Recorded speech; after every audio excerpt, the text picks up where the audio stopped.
I'm Joey Tomei, and I'm a member of the Hyuyong Birders Club, and I'm here today to interview Rebecca Rose, Field Conservation Manager at the Columbus Zoo.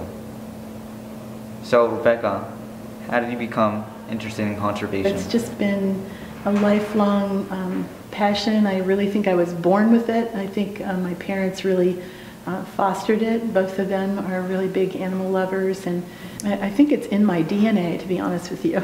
Yeah. What are some notable conservation projects that you've done at the Columbus Zoo? That the Columbus Zoo supports? Well, we have a number of really outstanding projects, and we give about 70 grants every year to projects in 30 countries. But I think, the ones that I would like to mention maybe are the ones that would have the most meaning to people that will watch the interview, because they're directly related to species that we have at the zoo. So, for example, we just opened last May a huge new habitat called Heart of Africa. And one of our priorities at the zoo is to support projects directly related to species that we have at the zoo, because we want to tell the story. When people come to the zoo, we want them to see the animal, then we want to connect them to the situation for that animal in the wild. And what does the zoo look for when it decides to fund these projects? Well, I just mentioned that one of the things we would look for is that there's a direct connection with a species at the zoo. Of course, we support lots of projects where there isn't a direct connection, but that's one of the things we look for. But there's actually real strong elements to a successful project, and these are the components we look for. So we look for a project that has really good, solid conservation research, that has includes local capacity building. So in other words, the local people are involved, and they're benefiting from the project. Community involvement, environmental education as a component, and also we look for projects that have as their goal behavior change. So really, for conservation to happen, it's often a case whereby people have to change their behavior to some degree. Have there been any projects during your career that you think could have been done better? Conservation is fairly new.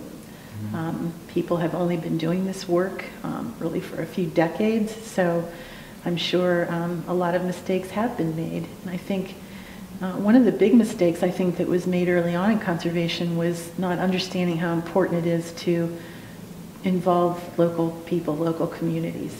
So I think we learned that lesson, and the good, successful conservation projects now are really fantastic at that, and they understand that, and so there's a lot of focus on local capacity building and involving people on the ground. So I've heard you have some background in wildlife rescue and education.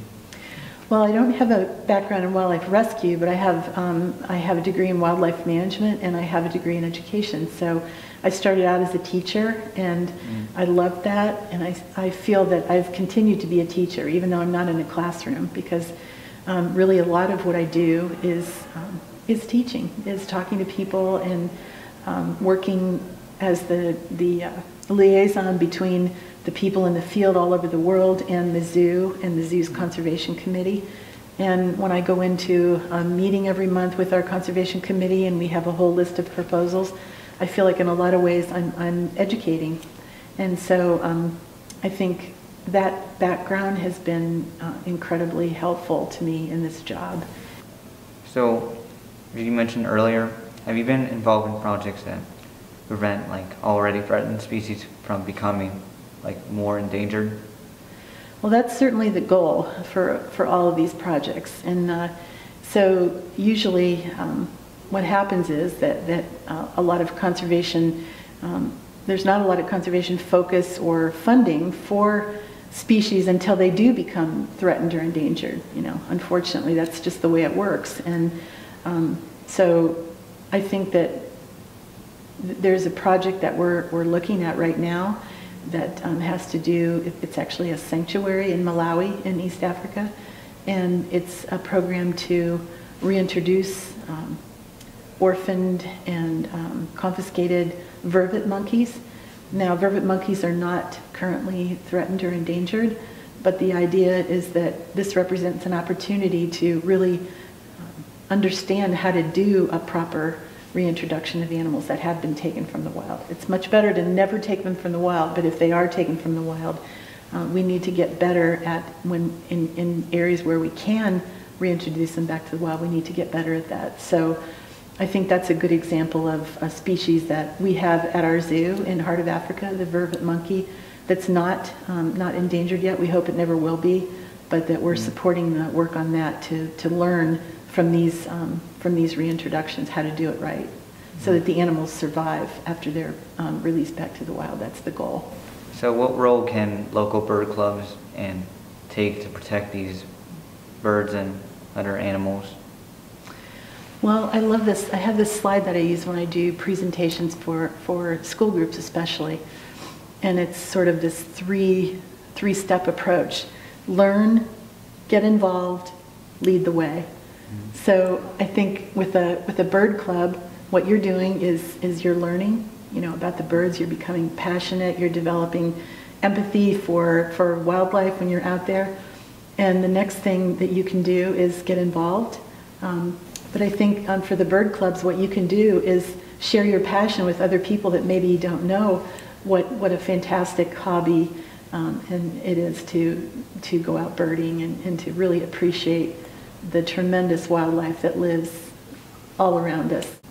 And what can be done at the individual level, at the grassroots level, to support this conservation? Well, I'm a big fan of the grassroots level, so yeah. I always tell people, think of yourself as a conservation organization. So you are your own conservation organization.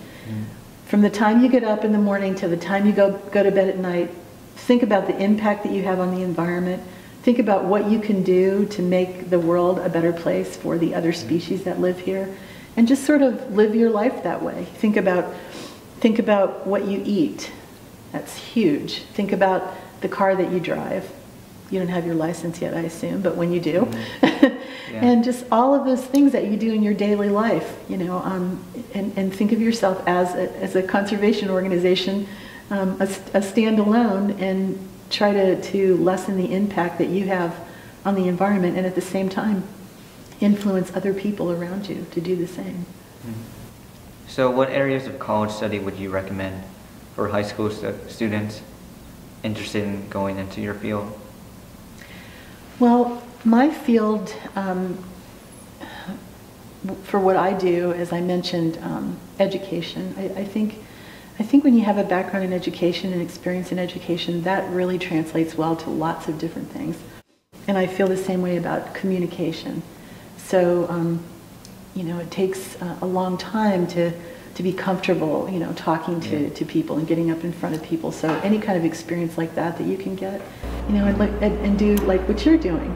You're involved in a birding group. You're involved in promoting conservation already. At 15, and so the courses are important and the degrees are important. But there's nothing like experience out in the field and experience, being out there in nature and understanding wildlife and understanding conservation, getting involved with nonprofit organizations. Well, thanks, Rebecca, for sharing your experiences with the Columbus Zoo, and I'm excited to hear your presentation tonight. Well, thank you, Joey. It was a pleasure to meet you. Keep up the great work. Okay, nice to meet you.